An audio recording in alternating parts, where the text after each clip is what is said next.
Discourse 21, December 12, 1932. St. Germain. Invocation, thou infinite presence, expressing thy perfection everywhere, we welcome and praise thy perfect manifestation in our homes, lives, and worlds, that thy radiant light may forever consume everything unlike itself, that thy wisdom may always direct, thy love always enfold, thy light always illumine thy perfect pathway, and that thou dost hold us firmly in thy glorious radiance now and forever. I bring you greeting from the great host with their joy and love for this cooperation, and for that which can be blessed, illumined, and awakened.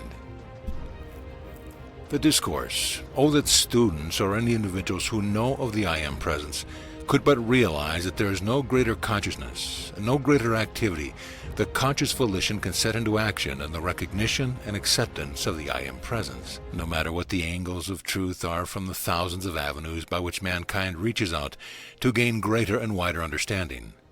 Everyone leads to this which you now have the gracious privilege of knowing and understanding and using. Any kind of knowledge or power is absolutely worthless unless used. Those who will apply and enter into the use of the I Am Presence with deep feeling will see and feel within their own being, as they again come into contact with other channels of understanding, how transcendent the knowledge of the I Am Presence is in comparison with all other ideas of truth. I am holding fast to this idea for the students' sake, so they grasp fully the mighty truth, that when they say, I am, whatever I wish to be or manifest, they are actually setting into visible physical activity the mightiest presence and power of God, which I am. This differs from any other statements that was put into the group of words. There is no other statement or group of words in existence that actually sets such power into motion to accomplish any given purpose to which the conscious attention is directed, as does this mighty expression. This is why Jesus the Christ coupled it with most important statements that he made. If the students of this radiation will meditate or contemplate the statements that Jesus made upon his own ray to them, it will help them to grasp the fullness, the stupendous of this reality. I wish every student of this radiation to fix firmly in his mind that, concerning these instructions, there may at no time be a charge ever made for them. The student is always free to make love gifts as his heart directs, but to make a definite charge, under the law by which these instructions are given, would close the door immediately. Just the reason for this I may not explain to you at this time. It is not that the laborer is not worthy of his hire, but this work comes under an entirely different activity of the divine law, which I will one day explain to the students, feeling as I do the earnest, most worthy desire of some of the students to come physically within this inner circle, or radiance, so to speak. I shall endeavor to explain how it is not possible to be done. Beautiful and loving are the desire and radiation of the beloved students are. This beloved sister and brother have gone through 30 years of strenuous, conscious preparation for this work. The electronic circle within which this radiation must focus would have to be entirely rearranged and readjusted. It might require some years to again bring it to this point, lovely and beautiful as the radiation of the other is. Each individual has his own distinct radiation and vibratory action, while the invisible mechanism, shall I call it, for this work is in one way very powerful, yet in another way it is as delicate as a gossamer veil. I assure you, beloved students, that either my personal presence or my consciously directed ray is always present whenever either this beloved sister or brother is giving forth his instructions. Here let me urge you that at no time is it wise for any student under this radiation to give forth verbatim these instructions to one who is not yet under this radiation. Extracts, verbal or otherwise, may be given forth for the help of others, but we do not wish anyone to be so unfortunate as to say he is authorized to give this forth when he has not had permission to do so. This channel must always be kept clean, pure, and unselfish, and these instructions may not be commercialized at any time. The application within the instruction which is given from time to time, if used sincerely, with true feelings and confidence in the instruction, will cause the students or the teacher using it to become such an invincible magnet for the opulence and riches of God that there will be no need to commercialize the instruction for the sake of his livelihood. For any individual, whether at first he has the full understanding of its meaning or not, who will be conscious that I am the omnipresent, limitless supply of God's riches and opulence in my use, will sooner or later come into the full conviction of this mighty truth. I understand fully how important the financial support of the individual seems to him, but I say to you, beloved students, that financial support is always as the shifting sands until you begin to consciously apply the use of the I Am Presence as your omnipresent, limitless supply of either money, love, understanding, light, or illumination. So try to receive the full conviction of the radiation of this which I give to you, that you may use it with a certain unwavering consciousness which will give you forever your freedom from all financial strain. Knowing that the I Am presence which you have set or are setting into motion is the same in every other individual on earth as it is in you, and as it is in the universe, giving you the power and intelligence to make this declaration, then you know that whatever your conscious application implies, it is acting everywhere, just the same as within the present application that you make. Heretofore I have hesitated to give you this very definite application or explanation of this application, but your earnest demand has impelled it forth. I send with this certain specific radiation which will enable you to use it with almost certain confidence. The student should always remember, it is only by conscious effort that he can keep his mind at peace, so this inner power may flow through unhampered to the accomplishment of his desire. As a child in school, you were given certain problems to solve, for instance, we will say in mathematics. At the same time, you were given the means by which to accomplish it. If you did not make your application as directed, you of course would not receive your correct answer. Consequently, you kept at it, kept trying and trying until your answer was proved. If you did not understand how to go about it, you went back to your teacher for instruction and found what was required. So it is in the instruction which is now given you. This application never has and never can fail in the accomplishment of anything to which your attention is directed, if you will but continue to apply it with determination and stick to it until results are in your hands or presence. Now here let me call your attention to a most powerful explanation which Jesus the Christ gave you in his own words, that in all the teaching he received through the various avenues, and I assure you, some of them were very great, it was only his instruction, conscientiously applied, that finally brought to him or revealed to him from within the many amazing magical statements, one of which was, I am the resurrection and the life. It was this statement which he used that enabled him to give the example to humanity which will last throughout the centuries. Whatever demand you make of the universal, all-knowing presence wherein you use the words I am, it must bring the same definite, certain results that his statements brought him when he declared, I am the resurrection and the life. Try earnestly to feel the mighty importance of this.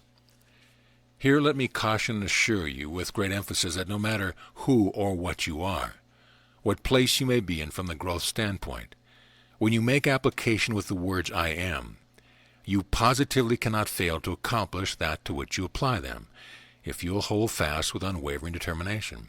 Beloved students, I feel the great love sent to me and never fail to respond to it. Always, first, give your great love and adoration to your own I Am presence, the Master Self, then to those who may be able to assist you. Many of you are making wonderful strides. Go forth with certainty in your hearts, always being aware, I am the conquering, victorious present in any achievement I desire. That I am now the full dominion of every application that I make. That I am the presence always within every demand, supplying and fulfilling it. There is no mental state that shuts the door against the very thing you are striving for like a feeling of distress about it.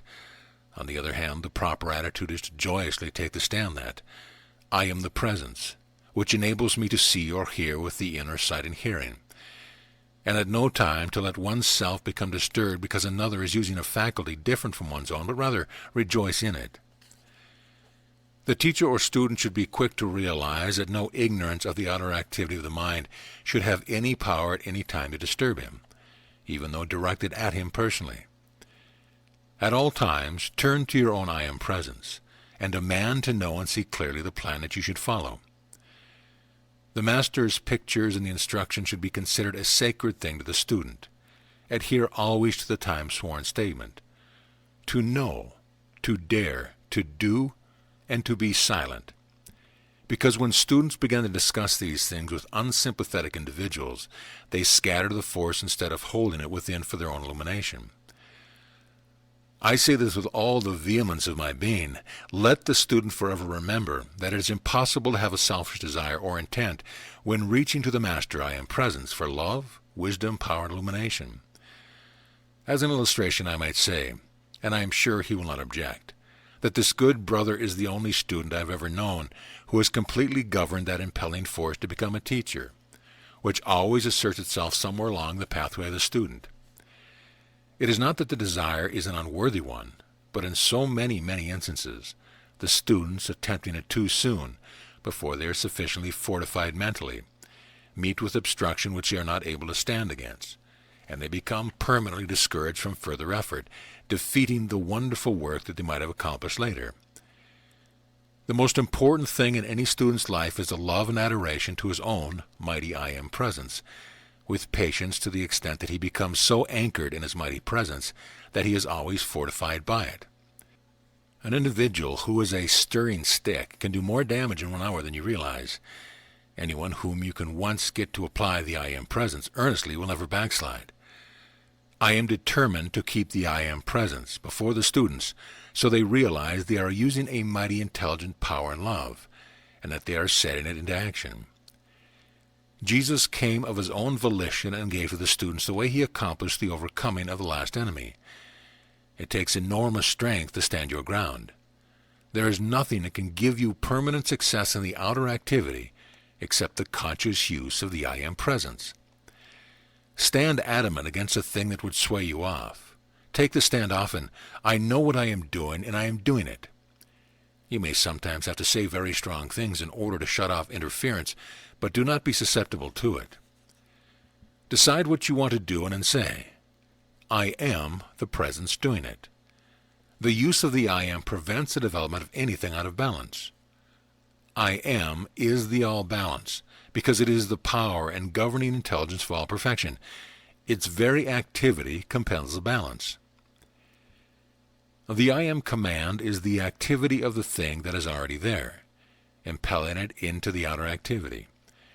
There are several in America now who, if they would take Jesus' stand that I am the resurrection and life, and live it day after day, would raise the body as sure as the world. You cannot use the words I am with anything and not couple it with the power to do the thing. There are 2 things retarding to a student's spiritual growth. One is when the husband or wife does not agree with one's effort, and the other is outside suggestion. You have your I Am presence, which is all intelligence, so make yourself adamant against suggestion of any kind, good or bad. Sometime we will devote an entire discourse to the wide handling of the psychic. This is not 1 out of 10,000 who understands that the awakening of the sight into the psychic plane is not a spiritual thing. When people begin to see on the psychic plane, they are but using the physical sight a little expanded and do not know it. In the psychic realm, the suggestions given offer just enough truth to anchor interest and hold the attention until psychic forces get a good hold on the person. This always comes through the fascination of the phenomena. When one focuses the attention upon the I Am presence, it will draw him into the fullness of the I Am presence. The inhabitants of the elements are used for all activities of nature, but they do not prevent other forces acting, and they are not the only activities in nature. There are times when these great cosmic beings direct their attention to nature. Every thought sent forth by an ascended or cosmic being contains within it a perfected form. If that being's idea is on the manifestation of snow or whatever it is, it would take on the perfection which was within his thought, because all thought carries form. Say, I am the presence, entering into and revealing to my outer consciousness this activity. Then the outer mind would get the fuller inner activity and bring it into your outer activity. When people enter into the psychic plane, everything is distorted, and they have no definite proof of the truth. Those beings in the psychic plane who seek to get others under their control begin to prophesize, and it is one of the first things they do. No one can take a stand against a messenger of the light and not receive the reaction into themselves, because the light repels that is all unlike itself. Benediction. Out of the fullness of thy mighty opulence, O mighty I Am, we feel thy flowing energy, we feel thy enfolding love. We feel thy qualifying presence, hastening all who turn to thee into thy perfection. We feel thy glorious presence enfolding them in thy mighty mantle of peace, enabling them to maintain perfect self-control, sustaining them in thy mighty perfection, that they may manifest thy mighty presence now.